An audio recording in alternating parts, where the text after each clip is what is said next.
Hi, I'm Darcy Costello. I'm the Metro Government reporter here at the Courier-Journal, and I'm joined with Phillip Bailey, our political reporter and former Metro Government reporter.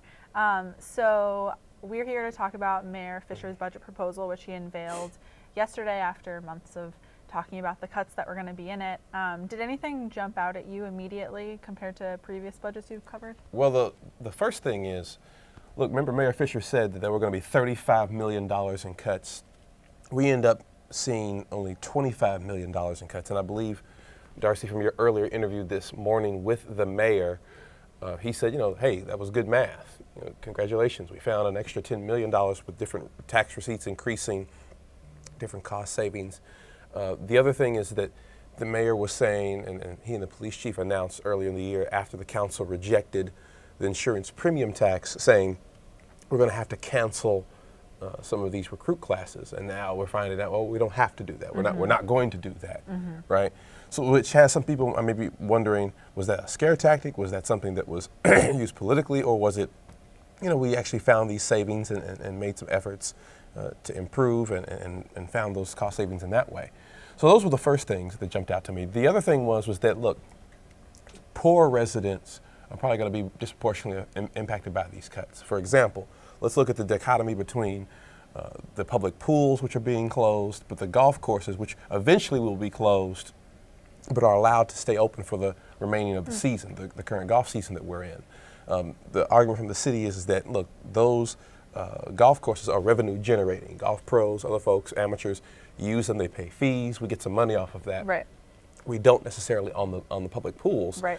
However, poor, more working class folks use public pools compared to golf courses, right? So those are being closed down altogether, whereas in the golf courses won't be closed down until next year. So there's a bit of a disproportionate impact on poor residents and the services that they'll see. I actually think the one that will affect average residents the most, and speaking from a bit of selfishness here, is that we may end up seeing recycling and yard waste going from once a week to every 2 weeks being picked up. Like those little bitty things that residents will take for granted perhaps that they'll see. I do wonder, once that happens, will they, as Councilman Rick Blackwell had warned months ago, will those residents who are against the tax hike turn on council members and say, well, I didn't expect you to cut this. I didn't expect to lose that service. He Rick Blackwell was saying the same constituents who are calling you and saying, like, don't raise my taxes are the ones that are going to be on the phone, like, why isn't my grass cut, like, what's happening? And I do want to touch on what you mentioned about the whole shrinking from 35 million to 25 million. Last night there were some comments from council members, like early comments, they haven't had time to go through it, but one councilman, Brent Ackerson, who voted against the tax hike, said this raises more questions about the state of Louisville's finances, like what exactly is happening, why was 35 million thrown out if it's actually 25? And like you said, it's some savings from increased revenue assumptions. I think they're increasing some fees, like for example, one of the ones is from Mary T. Maher, the indoor pool. They're increasing fees. And then they're also, another self-initiated thing they're doing is they changed the employee health care plans, so they're saving like $2 million with that. So I think it's an interesting question that this whole time we've been talking about 35 million and then all of a sudden it's not. But I think that goes back, I guess, to the political, sorry to cut you off, the political question, which is the lack of trust dividing 6th Street between City Hall and the mayor's office. Councilman Brent Ackerson, who 9 years ago, endorsed Greg Fischer for mayor, but as someone who certainly feels that he can't trust the administration or is asking questions which the administration is plainly explaining to you and to the public about how the difference between the $35 million in cuts that was originally thought of ended up being $25 million. I just think that speaks to the lack of trust and faith between the two sides of city government now. And I don't know if that comes from the fatigue that some council members have with Fischer. I know you asked him about him running for a third term, but politically, I can't see that a new mayor would have that lack of trust, right? A new mayor would have come into office with a clean slate, could have made a larger argument to the community, maybe put more pressure on the Metro Council saying, look, I'm a new mayor, I'm coming in, give me a chance here. It seems that there are some council members who are just simply fed up with how Mayor Greg Fischer handles budget crises and handles informing them about the situation. I think some council members were even complaining yesterday they hadn't still seen the budget details. Yeah, I think I've been interested in sort of the tension that you're talking about between the mayor's office and Metro Council, and we saw it in particular, like right after the tax hike got voted down. Fisher came out and said to everyone, basically, remember who the council members are who voted no, like hold them accountable. They voted for these cuts. And last night he took a different tone and sort of was like, we're moving forward, and like acknowledged to the freshman lawmakers, like, I know this was a tough vote for them, like to have to come in and have this be their first big vote. So he seems to be striking a tone of kind of moving forward, but then at the same time, he does couch it and say like, it's my job to make this budget, but this isn't the budget that I wanted to make. So it's kind of like there's still that underlying tension, and it'll be interesting to see how moving forward over the next 2 months, council changes his proposal or refines his spending. And just as a reminder, you can leave comments with questions if you have any about the budget proposal. It's pretty early, so we're still piecing our way through it, but we're happy to talk about whatever questions anyone watching has. Is the zoo being privatized? Is that the thing that, like, is that the headline that screams out of this for average folks? Because I'm still going through it myself and thinking, you're right, the mayor tried to have a more conciliatory tone, I think, yesterday than he had been before. That's because, the city is unlike the state and federal government. There's no one to pass this buck on down to except for residents. Yeah. Right. So now that this is in the Metro Council's hands, I think everyone should understand, while Mayor Greg Fischer can propose a budget, he is merely suggesting, here's where the money should go, here's how it should be spent. Ultimately, the power of the purse relies or sits with the Metro Council. Right. It's up to them. I'm really interested to see if more pressure will be put on Council President David James. Right, he was a supporter, a co-sponsor, in fact, of the revenue plan of the insurance premium tax hike. And I do wonder if Mayor Greg Fischer is looking to him to take the lead on this and saying, get this over the finish line for me. Mayor Greg Fischer doesn't have a vote on Metro Council, right? Like, and I think, if anything we've learned from this is that his political influence and power, particularly on Metro Council, has waned and decreased significantly.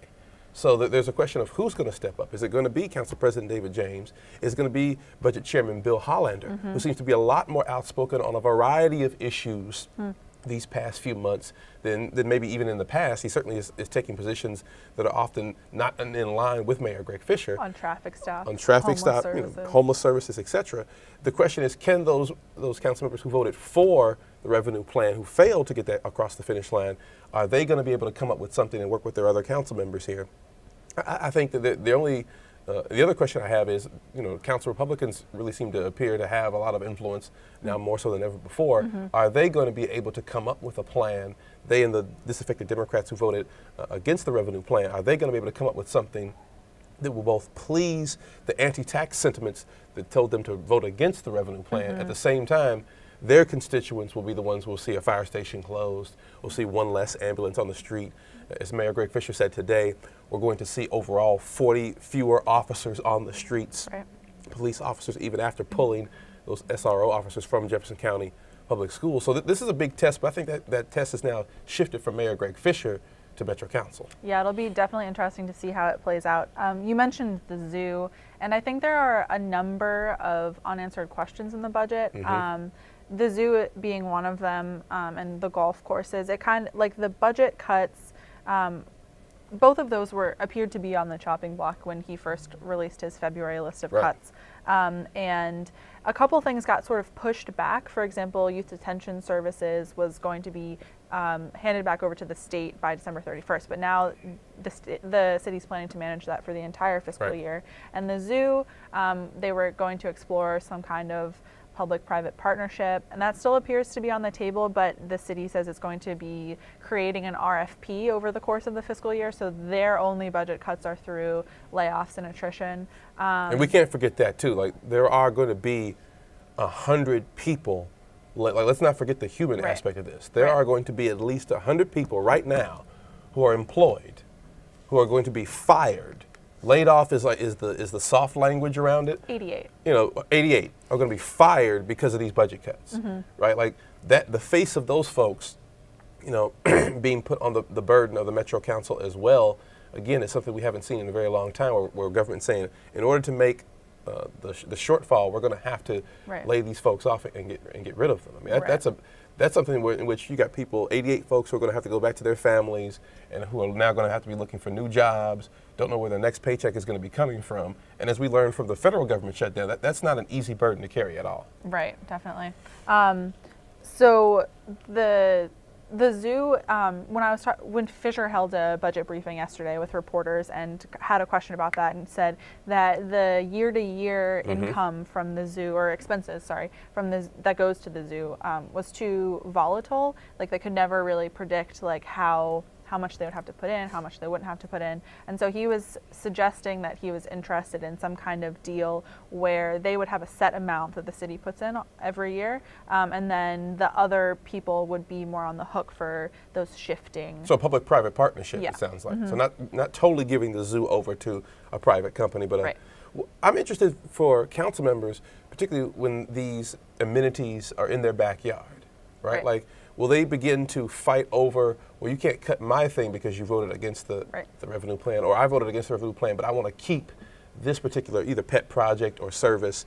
You know, Councilman Pat Mulvihill, I believe the Louisville Zoo is in his district. And I asked him about it yesterday. And he voted, I believe, for the revenue plan. He did, yeah. He was a co-sponsor of the tax hike.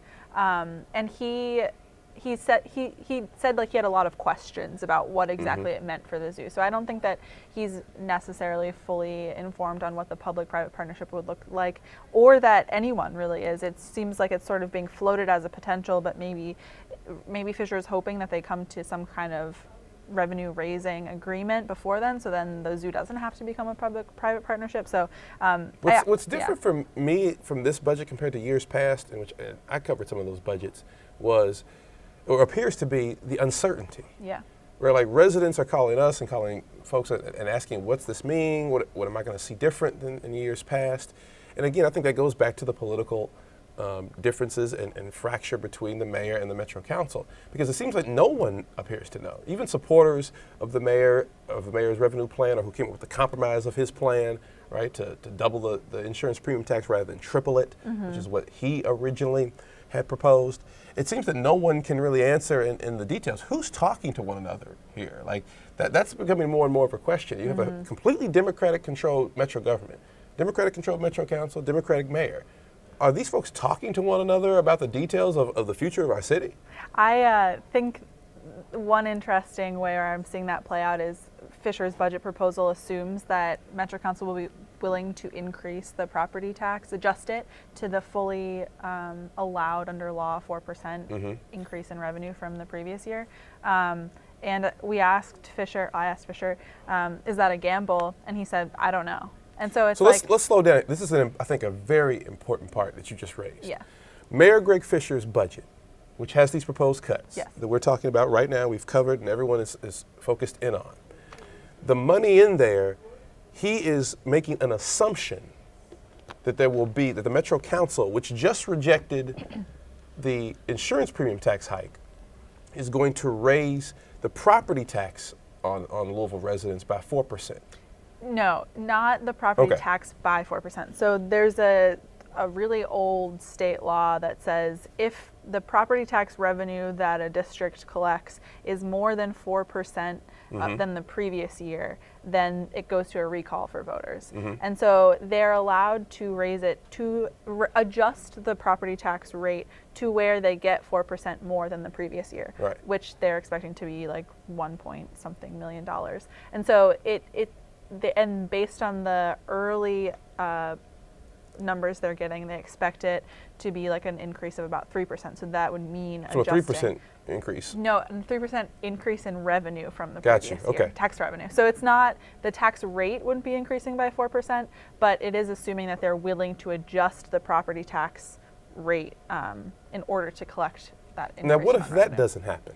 I mean, yeah, so we asked Fischer, sort of like, okay, well, what if they don't want to do that? And he said that they would have to find I think it's $1.2 million and cut some other way, and that would mean, 20 police officers, 2 community centers, so there could be further cuts if the council doesn't, while passing and approving the budget, sometime before that, or at least within the budget, and making that the provision as timeline's well. A little odd because the final property tax numbers don't come until late summer, and so this vote wouldn't be happening to actually adjust the property tax numbers until August or September, I think the city chief's financial officer said. And so they would kind of have to agree to do this as they're talking about the budget, because otherwise they would have to find this $1.2 million in addition to the cuts that have been proposed. Wow. So yeah, I think that's one important caveat. But I'll also say my understanding is that they've raised it to the amount that's fully allowed by law, like over the course of Metro Council history, like a number of times. I think maybe there was 1 or 2 years in recent history where they didn't do that. So it's not as much of a gamble as if you were assuming they would increase the insurance premium tax rate, which they rejected. But it is sort of a gamble, and I think it's a question that needs to be asked. What happens if they don't want to? Right. And again, this is Darcy Costello, our City Hall reporter here at the Courier-Journal. I'm Phillip M. Bailey, political writer here at the CJ. We're talking about Mayor Greg Fischer's proposed budget cuts, which are now going to be debated and deliberated by Louisville Metro Council. Darcy, the one thing I'm wondering now is, in your conversation with the mayor that I heard, what's next? Because it appears to me that Mayor Greg Fischer is saying this is just the first round. This isn't the ending. This is the beginning. That we are going to now see, not just in this year, but next year, the year after that, like further cuts. So these cuts where everyone is like, man, these are bad. Oh man, 88 people are being laid off. We're going to be here next year around this time in 2020, and it's going to be worse. Right. I think that's one thing that some of the supporters of the tax hike that's now dead have been emphasizing, is that these cuts are bad, but like we have to have more cuts because these pension costs that are coming from the state are phased in at 12% each year, which is about $10 million. And so originally it was going to be for the next 4 years. They were going to expect the whole to grow by 10 million additionally. But there was a recent change with the KRS board where they adopted new mortality It's like a retirement tables. systems board.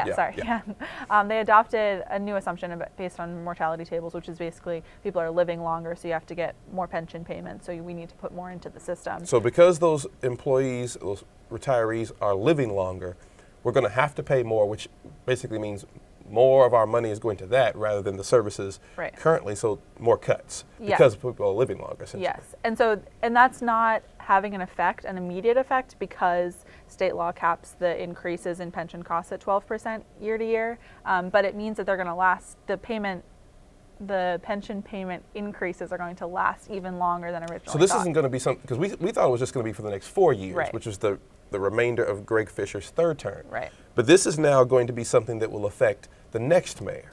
It'll be at least 5 years, but they don't have the finalized numbers yet, so it's hard to say like exactly when. So this is important. I mean, if you're thinking about running for mayor or Metro Council in this town in 2022, you may want to read Darcy and Tom Loftus's stories about pension reform, because it seems that that's going to be the burden. So anybody making these grand promises about bringing the NBA to Louisville or building a new fish market or whatever, new bourbonism, whatever Louisville's next big giant venture is, the reality anyone running for Metro Council or Louisville mayor in the future is going to have to answer is, well, how can you pay for that while paying for rising pension costs when we don't have basic services in place? I thought jeopardized. I thought Fischer had some interesting numbers today. At the beginning of merger, Louisville's pension payments made up about 7% of the total budget, and he said by the end of fiscal year 23, it'll make up 21% of the overall budget, which is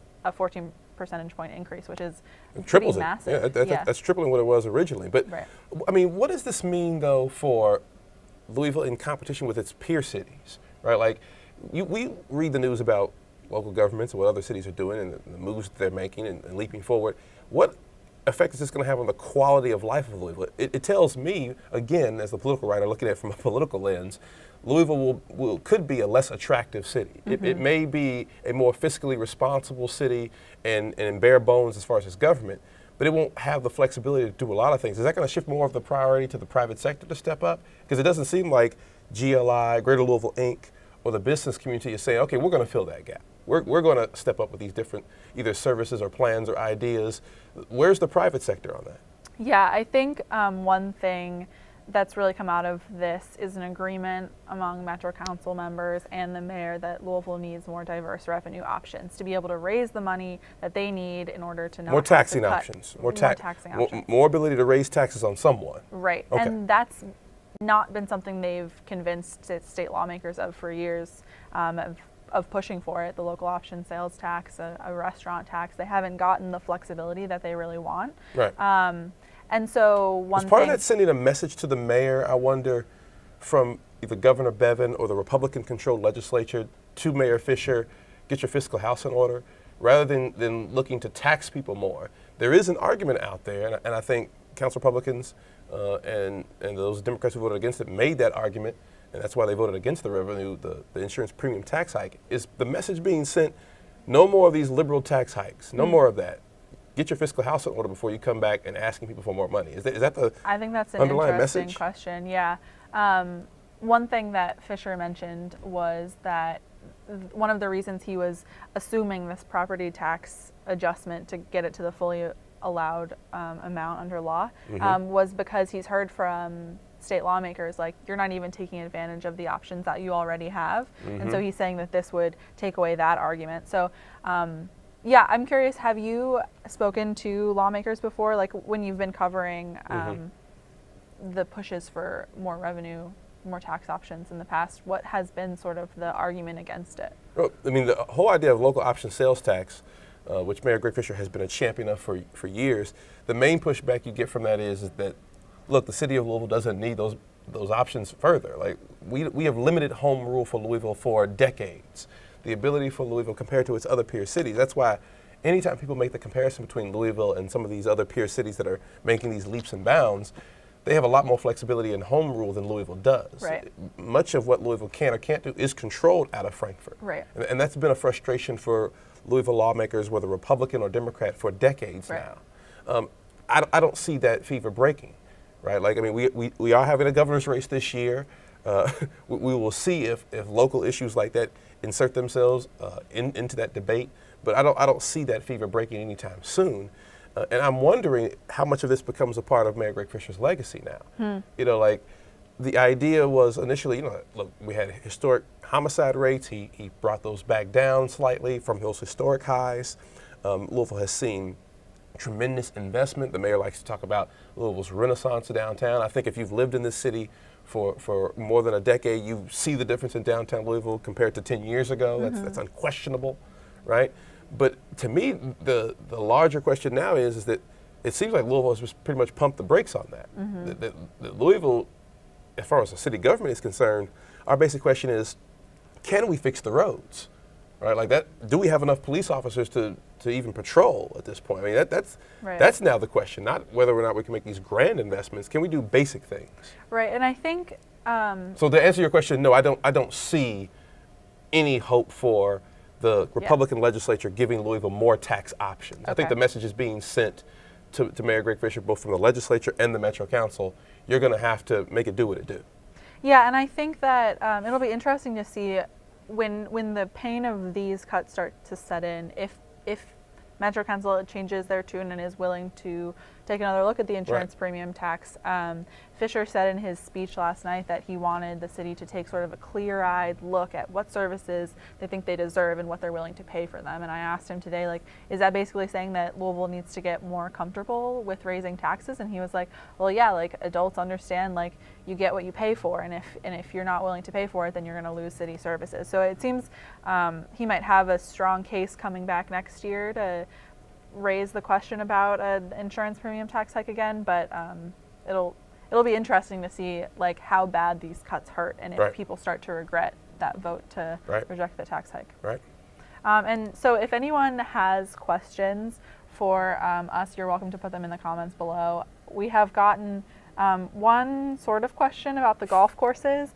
Someone said that as long as they don't close Charlie Ventnor, they're happy. And one thing I will say is that Charlie Ventnor was on the chopping block back in February when they released the list of cuts. They wanted to close 4 of 6 golf courses they listed as options, and Charlie Ventnor was one of them.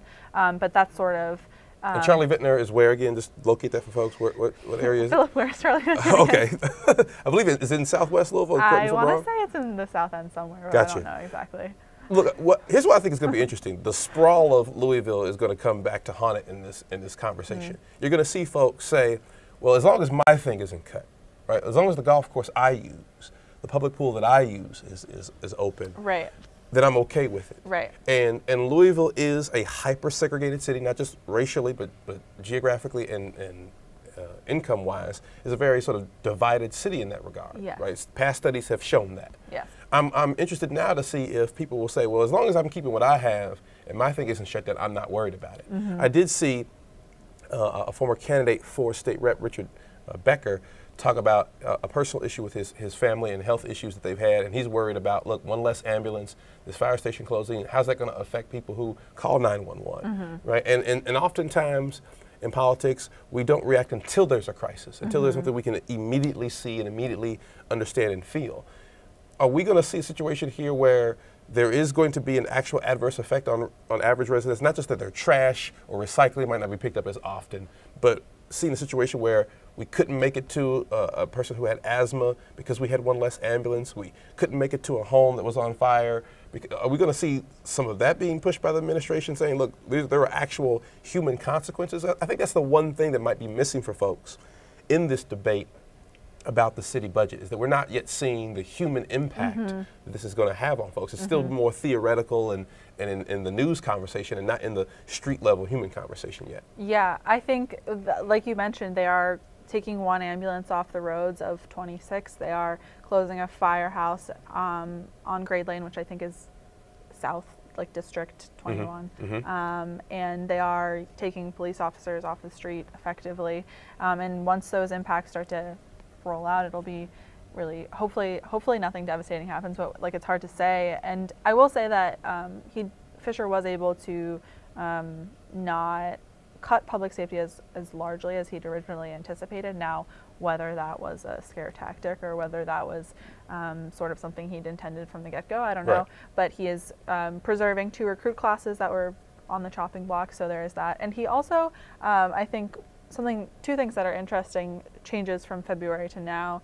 He kept all the community centers open, and he also avoided the majority of the cuts that were going to be made to public health, which was like limiting syringe mm-hmm. exchange hours, cutting a health clinic, reducing HIV personnel, right. and immunization clinics. So I think you can kind of see a little bit where his priorities were when you're looking at it. And I asked him about how he sort of applied the equity lens that he talks about to the cuts. And one thing he mentioned was, looking at the libraries. He's closing 2 in Fern Creek and Middletown, and he used the example of the library, I think, in Russell. Fern Creek and Middletown. Now, are those districts in which representatives who voted against the revenue plan are from? I haven't looked that closely yet. His explanation for it was that those are leased spaces, and they're also close to, one of them is close to the Northeast Regional Library, and I guess one of them is close to St. Matthews, both of which are opening or reopening this spring. So he kind of pitched it as like, they're close to other ones, and also we're saving money because we're not going to mm-hmm. lease the space. But I am interested to like map out exactly which cuts are in whose districts. Right. But I haven't done that yet. Right, because that was a question that I was wondering very early on, which is were you going to see the administration target certain right. areas of members who had voted against the plan? It doesn't seem like there was a disproportionate impact on folks who voted against the revenue plan versus those who voted for it. It doesn't seem that way. It doesn't seem that way to me either. You can see that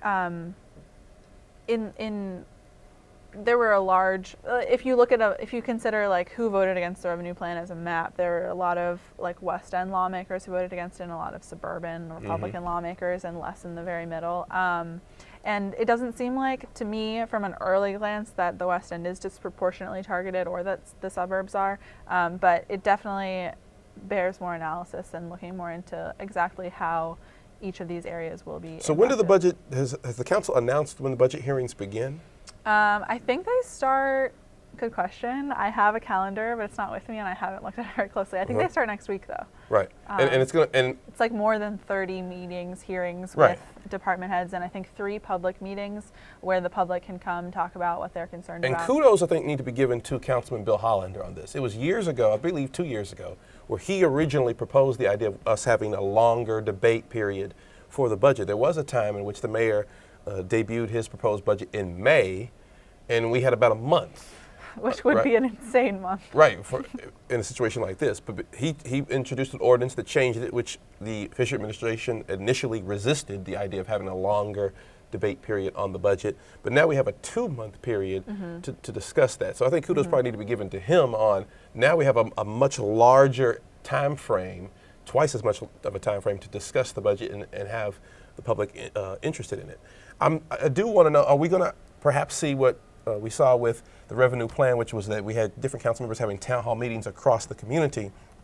Is Councilman Hollander, as budget chair, and again, Council President James, interested in having some of these hearings outside of City Hall? Because despite what city officials think, not everyone pays attention to Metro TV and goes down to City Hall. Bringing those meetings to them and saying, hey, let's have some of these budget hearings in the community. Has that been an idea that's been discussed? That's not something I've heard about, but I'll definitely ask to follow up. During the tax hike, there were a lot of town halls that were held all across the city. So it'll be interesting to see, particularly for council members who voted against the tax hike, are they going back to constituents and saying, okay, here are the cuts, like, which can you live with, what don't you want to see? I don't know, I haven't heard anything like that announced, but that's a good point. It would be very interesting to see some of those very same constituents who were foaming at the mouth about not raising the revenue tax or the insurance premium tax, and then being presented with, well, now that you didn't get that, here's what's going to be cut. Which one do you want cut? Which one do you want kept? If some of those same residents, whether at the Southwick Community Center or out in Middletown, whoever it might be and wherever it might be, I'm very interested to see if we're going to take those meetings around Louisville Metro as we did with the revenue plan. It would be interesting. It would also be a good time to see the sort of like, I don't want this cut because I use it, and like that kind of like disconnect. The opposite of not in my backyard. No, I want that in my backyard. Yeah. Cool. So we are probably going to wrap up. I'm Darcy Costello. I'm the Metro Government reporter here, and you're free to reach out via email or Twitter. This is Phillip. He's the political writer. And we're going to keep following the budget, so stay tuned to Courier-Journal.com for more. Thanks.